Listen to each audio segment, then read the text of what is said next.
வணக்கம். இன்றைய முக்கிய செய்திகள். திமுகவின் லாரி மக்கர் பண்ண ஆரம்பிச்சிருச்சு. உங்க கூட்டு நிலைக்காது, எகிரி அடிக்கும் எடப்பாடி பழனிசாமி.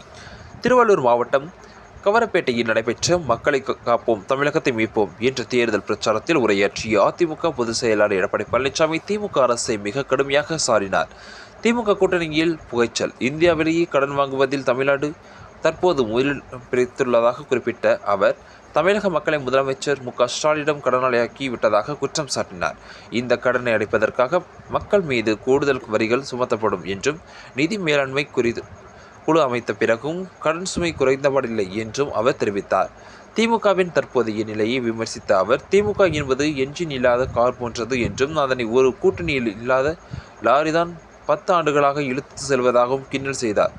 கூட்டணியில் உள்ள காங்கிரஸ், விசிக மற்றும் கம்யூனிஸ்ட் கட்சிகள் அரசியல் பங்கு கேட்க ஆரம்பித்துவிட்டன என்றும் எடப்பாடி பழனிசாமி சுட்டிக்காட்டினார். திமுகவின் கூட்டணி என்ற லாரி மக்கர் பண்ண ஆரம்பித்துவிட்டது என்றும், திமுக கூட்டணியில் தற்போது புகைச்சல் கிளம்பிவிட்டது என்றும் தெரிவித்தார். அதிமுக கூட்டணிக்கே வெற்றி.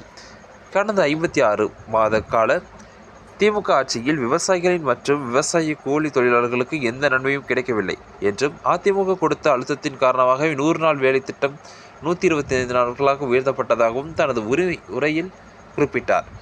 அதிமுகவை விமர்சிப்பவர்களுக்கு பதிலடி கொடுத்த எடப்பாடி பழனிசாமி, எதிரிகளை வீழ்த்தும் பலமான கட்சி அதிமுக தான் என்று உறுதிபட கூறினார். பாஜகவுடன் திமுக கூட்டணி வைத்தபோது அது நல்ல கட்சியாக தெரிந்ததாகவும், தற்போது அதிமுக கூட்டணி வைத்தால் மட்டும் அதனை மதவாத கட்சி என்றும் விமர்சிப்பது ஏன் என்றும் அவர் கேள்விகள் எழுப்பினார்.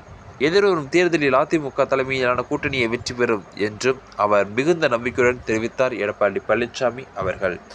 இதுபோன்ற செய்திகளை உடனுக்குடன் தெரிந்து கொள்ள நமது நியூஸ் சேனலுடன் இணைந்திருங்கள். நன்றி.